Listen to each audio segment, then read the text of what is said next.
So basically we got the power rails, we got positive and negative going in. We've got the capacitor. It is this one happens to be 330 UF, 50 volts, rated up to 50 volts. Directly after that we have the negative going out to the coil. I have a jumper, that yellow jumper next to the negative to the coil. That yellow jumper is positive going to a 22 PF ceramic capacitor, which goes to a coil that's 0.25 inches in diameter by 20 reps.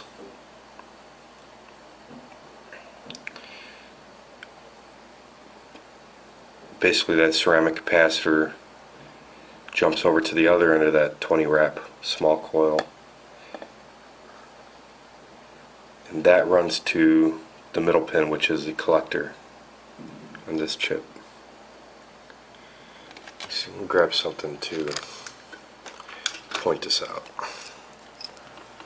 So basically capacitor, negative, positive, got negative out to the coil, jumper from the positive goes to ceramic capacitor, ties into one end of the 20 rep coil, 0.25 inches in diameter. The other end of the ceramic capacitor goes to the other end of this coil, and they both tie into the center of the collector. This resistor right here comes from the collector to the base to basically turn it on, self-biased.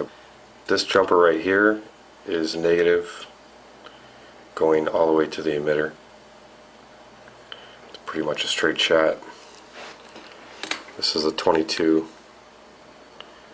PF capacitor. It's running from the emitter to the center pin, which is the collector. This second ceramic capacitor in between the three, the left side goes from the collector to this coil. The third one runs from the base to this coil. So they tie in together, these two capacitors tie in together right here. Jump to the coil. And this is positive out. The coil has two 33 PF ceramic capacitors going from the in between the positive out from the breadboard to the top of the coil. The center is just here because I attached two differently shaped test coils together.